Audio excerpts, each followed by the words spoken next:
Hello students, आज हम पढ़ेंगे next exercise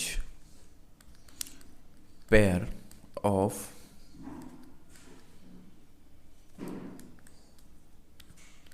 linear equation in two variable. देखिए, pair of linear equation in two variables, सबसे पहले तो एक एक वर्ड का मीनिंग समझते हैं। पेयर का मतलब होता है जोड़ा, यानी कि यहाँ पर इक्वेशंस जो होगी वो दो होगी, ठीक। लीनियर का मतलब होगा यहाँ पर डिग्री जो होगी उस इक्वेशन की वो कितनी होगी, 1 होगी, ठीक है। और वेरिएबल कितने होंगे, 2 होंगे, ठीक है। तो लिखते हैं, मैं जनरल इक्वेशन ही लिखता हूँ, ठीक है। जनरल इक्वेशन का मतलब होता है ऐसी इक्वेशंस जो सभी उस तरह की सभी इक्वेशंस को रिप्रेजेंट करे, ठीक है। तो मान लेते हैं सबसे पहले तो हमें कितने वेरिएबल लेने हैं, 2 वेरिएबल लेने हैं, तो x और y, ठीक है। हमें पेयर लेना है, यानी कि यहाँ पे एक्स वाई एक बार और आएगा, ठीक है, 2 बार हो गए ना। अब डिग्री कितनी होनी चाहिए, 1 होनी चाहिए, यानी कि यहाँ पर जो पावर है वो एक ही होनी चाहिए, ठीक है। तो हमें इक्वेशन तो लिखनी पड़ेगी ना, तो यानी कि बीच में प्लस माइनस लगाना पड़ेगा। तो जनरल इक्वेशन में हमेशा हम प्लस ही लगाते हैं, ठीक है। और यहाँ पे कोई ना कोई कोफिशिएंट आएगा तो उसको a1 लिख देते हैं, यहाँ पे कोई कोफिशिएंट आएगा उसको b1 लिख देते हैं, ठीक है। प्लस यहाँ पर a2 लिख देते हैं, यहाँ पर b2 लिख देते हैं, ठीक है। और एक कॉन्सेप्ट आ सकता है यहाँ पे, तो C1 लिख देते हैं, इसको C2 लिख देते हैं। और इक्वेशन है इसलिए इसको इक्वल्स टू 0 लिख देते हैं, ठीक है। तो pair of linear equation in two variable, इस चैप्टर को हम पढ़ेंगे। तो हमने इसके वर्ड्स को समझा, और वर्ड से हमने समझा कि चैप्टर में हम पढ़ने क्या वाले हैं, ठीक है ना। हमें 2 इक्वेशन मिलेगी, उन दोनों इक्वेशंस को सॉल्व करके हमें कुछ जानकारियाँ मांगी रहेगी, तो वो हमें जानकारियाँ देनी है, ठीक है। तो आइए चैप्टर की शुरुआत करते हैं। सबसे पहले मैं एक छोटा सा एग्जांपल ले लेता हूँ। एक सीता नाम की लड़की थी, ठीक है। वो गई एक मेले में, यानी कि फेयर में, ठीक। अब फेयर में गई तो उसने आइसक्रीम खाई और वो बड़े से झूले में झूली। वो आता है ना गोल गोल वाला झूला, राउंड राउंड, तो मैं उसको लिख देता हूँ जायंट व्हील, ठीक है। इस तरह का आता है ना, उसमें यहाँ पे बैठने के लगे रहते हैं, ठीक है। इस तरह से झूला होता है। तो उसने कुछ आइसक्रीम्स खाई और वो झूले में भी झूली। अब इस एग्जाम्पल में हमसे कहा क्या जाएगा वो देखते हैं।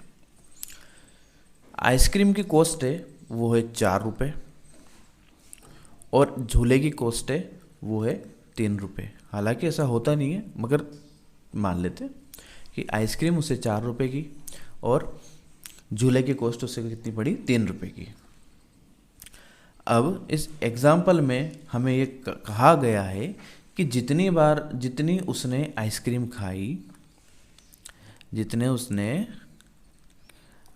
खाई, वो हाफ है किसके, जितनी बार उसने झूला झूला, है ना। यानी कि half of ride of giant wheel, ठीक है। तो आप बताइए, then find how many times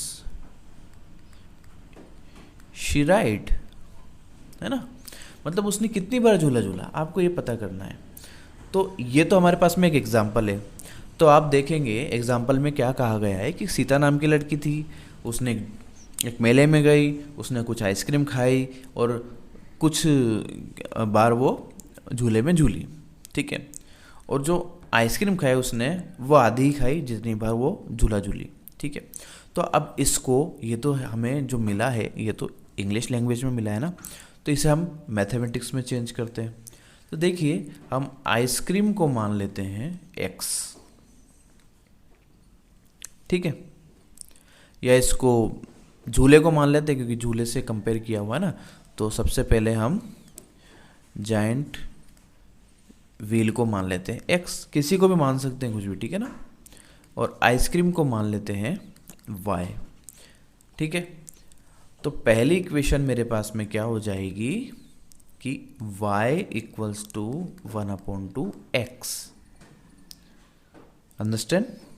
अब इसको थोड़ा सा सोल्व कर लीजिए, इस 2 को इधर ट्रांसफर कर दीजिए, तो 2y इक्वल्स टू कितना हो जाएगा, x हो जाएगा, ठीक है। अब यहाँ पर इस x के साथ में y को ले आइए, तो x minus 2y equals to 0। तो देखिए एक इक्वेशन कितनी आसानी से बन गई मेरे पास में, x minus 2y equals to 0।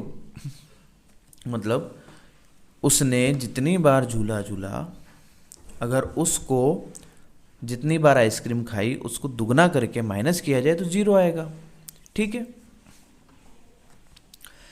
अब अगली बात करते हैं कि अच्छा उसके पास टोटल कितने रुपए थे, ये तो लिखा ही नहीं अपन ने। उसके पास में टोटल अमाउंट था 20 रुपये, है ना।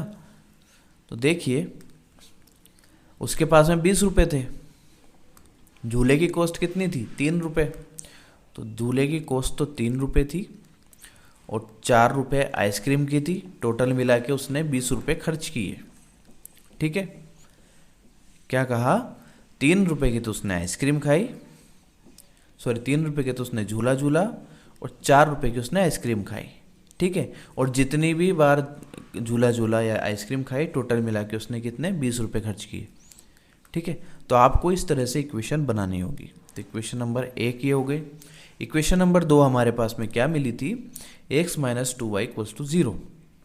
मैं और भी क्वेश्चन कराऊंगा तो आपको अच्छे से समझ में आ जाएगा, ठीक है। ये इक्वेशन नंबर 2 हो गए हमारे पास में। अब इनसे हमें पता लगाना है कि उसने झूला कितनी बार झूला, भाई x बताओ हमें।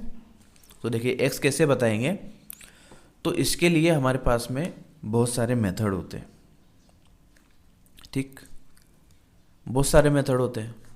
एक तो हम ग्राफ बना करके भी इसको सॉल्व कर सकते हैं, इसको एलिमिनेट करके भी सॉल्व कर सकते हैं, इसको सब्स्टिट्यूट करके भी सॉल्व कर सकते हैं, वो आगे वाले चैप्टर में हम पढ़ेंगे, ठीक है। तो इस तरह से आपको अभी सॉल्व करना सिखाऊंगा मैं। अभी तो क्वेश्चन किस तरह से बनेगा, किस तरह से आपको डेफिनेशन दी होगी, उससे आपको इक्वेशंस बनानी होगी, वो मैंने अभी तक समझाया आपको, ठीक है। अब देखिए हम पॉलिनोमियल में भी पढ़ चुके थे, लीनियर इक्वेशन या लीनियर पॉलिनोमियल, है ना। तो लीनियर का मतलब क्या होता है, ये इक्वेशन जो है एक लाइन को रिप्रेजेंट कर रही है, यानी कि इस पे जितने भी पॉइंट्स होंगे, इससे जितने भी सॉल्यूशन मिलेंगे वो इस लाइन पे ही मौजूद होंगे, ठीक है। तो इतनी सी बात थी। अच्छा अब हमने जनरल इक्वेशन लिखी, ठीक है, और हम बात कर रहे हैं लाइंस की, है ना। तो एक इक्वेशन मतलब एक लाइन, तो 2 इक्वेशन मतलब 2 लाइन हो जाएगी। अब अगर हम ज्योमेट्रिकली देखें, तो आप पाएंगे कि 2 लाइन्स हम कैसे कैसे ड्रॉ कर सकते हैं। देखिए एक लाइन ऐसे जा रही, एक लाइन ऐसे जा रही, 2 लाइन ऐसे भी ड्रॉ कर सकते हैं जो कहीं ना कहीं एक दूसरे को काटेगी, तो इनको बोलते हैं इंटरसेक्टिंग लाइन। इनको क्या बोलेंगे, इंटरसेक्टिंग लाइन बोलेंगे। 2 लाइंस एक दूसरे के पैरेलल भी जा सकती है, ठीक है, मतलब कहीं पे भी नहीं मिलेगी, तो इन्हें कह सकते हैं हम पैरेलल लाइंस, ठीक है।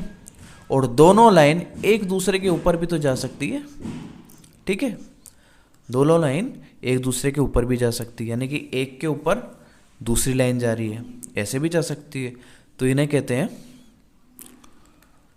कोइंसिडेंट लाइंस, ठीक है।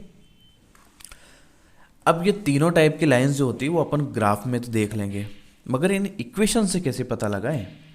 तो इन इक्वेशन से पता लगाने के लिए आइए मैं कुछ इक्वेशंस के एग्जांपल लिख देता हूँ, पहले उनको सॉल्व करते हैं फिर पता लगाते हैं। तो देखिए पहला एग्जांपल लेता हूँ मैं, x minus 2y equals to 0 और 3x plus 4y equals to 20। अब इसको देखिए, इसमें x का कोफिशिएंट कितना है, 1 है, इसमें x का कोफिशिएंट कितना है, 3 है, ठीक है।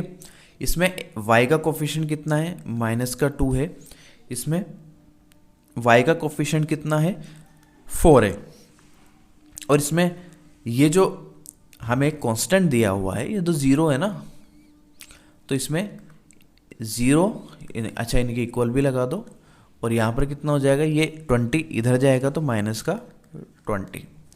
क्या इनके रेशियो इक्वल आ रहे हैं क्या? आप देखिए ये इक्वल नहीं आ रहे। जब ये दोनों इक्वल नहीं आते तो हम सी की बात करेंगे ही नहीं, पहली बात तो, ठीक है। ये दोनों इक्वल नहीं आ रहे ना, इसका मतलब इनसे जब हमें सॉल्यूशन मिलेगा, इनको जब हम सोल्व करेंगे, आप लोगों को आता है इसको सोल्व करना, ठीक है। तो जब इनको हम सोल्व करेंगे तो इनको सोल्व करने से हमें मिलेगा सिर्फ एक सॉल्यूशन, ओनली वन सॉल्यूशन, यानी कि एक पॉइंट ऐसा होगा जहाँ पे ये दोनों लाइन एक दूसरे को इंटरसेक्ट करेगी, यानी कि एक ही पॉइंट होगा। दोनों को हम सोल्व करेंगे तो कॉमन पॉइंट जो मिलेगा वो एक ही मिलेगा, ठीक है।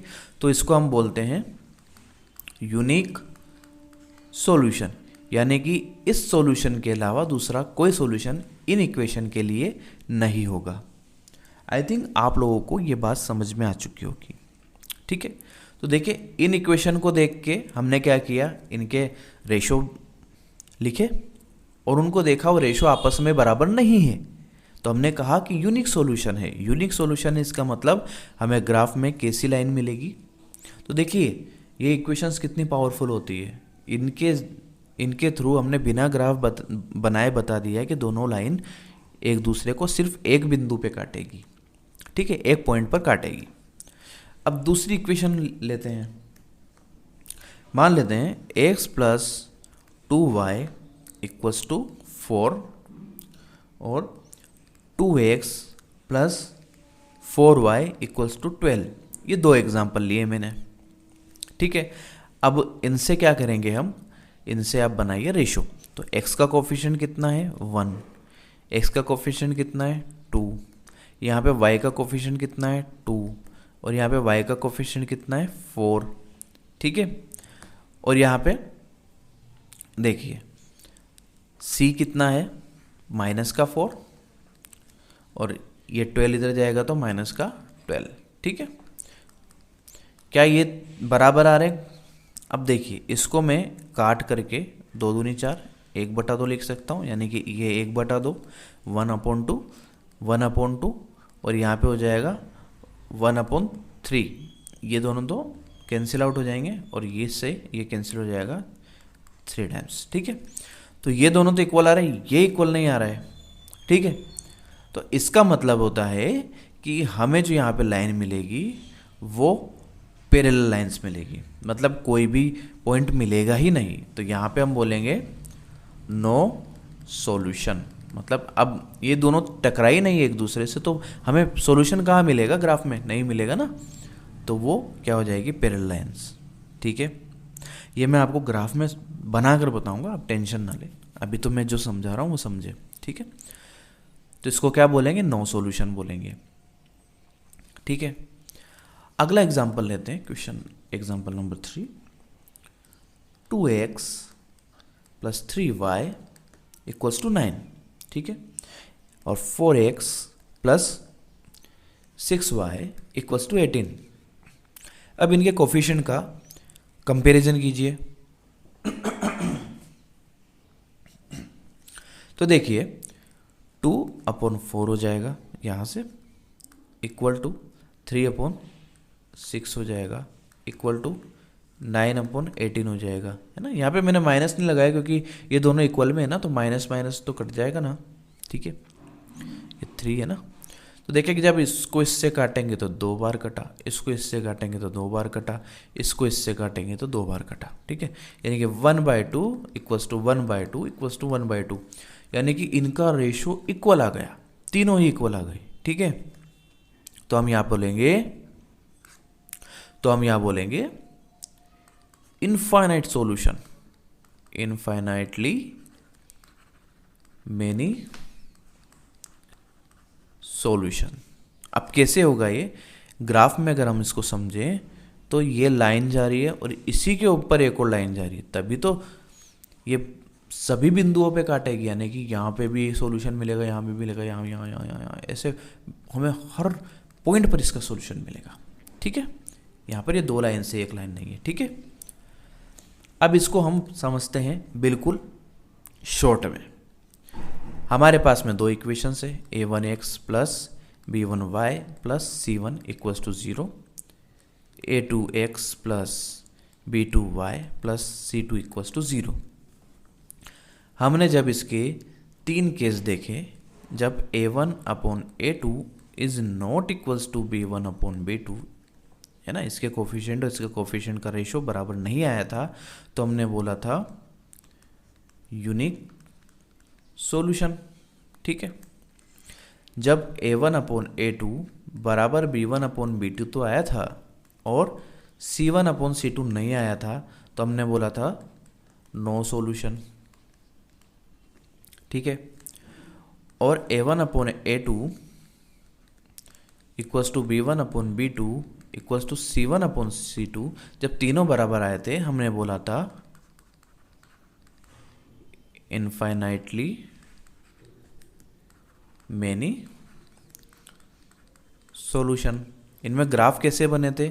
इसमें तो इंटरसेक्टिंग लाइन बनी थी, है ना, इंटरसेक्टिंग लाइंस। इसमें कौन सी लाइन बनी थी नो सॉल्यूशन में? पैरेलल लाइंस, इस तरह की पैरेलल लाइंस, और इसमें कोइंसिडेंट लाइन, यानी कि एक दूसरे के ऊपर, है ना, तो को इंसिडेंट लाइंस। ठीक है, अब जब हमें वैल्यू मिलती है, देखिए यूनिक सॉल्यूशन है मतलब सॉल्यूशन मिल रहा है, और इनफाइनेटली मैनी सॉल्यूशन, यहाँ पर भी सॉल्यूशन मिल रहा है, तो इनको हम कहेंगे कंसिस्टेंट। ठीक है, इसको भी क्या कहेंगे? सॉल्यूशन मिल रहा है इसका मतलब कंसिस्टेंट है, और सॉल्यूशन नहीं मिल रहा है इसका मतलब हो जाएगा इनकंसिस्टेंट।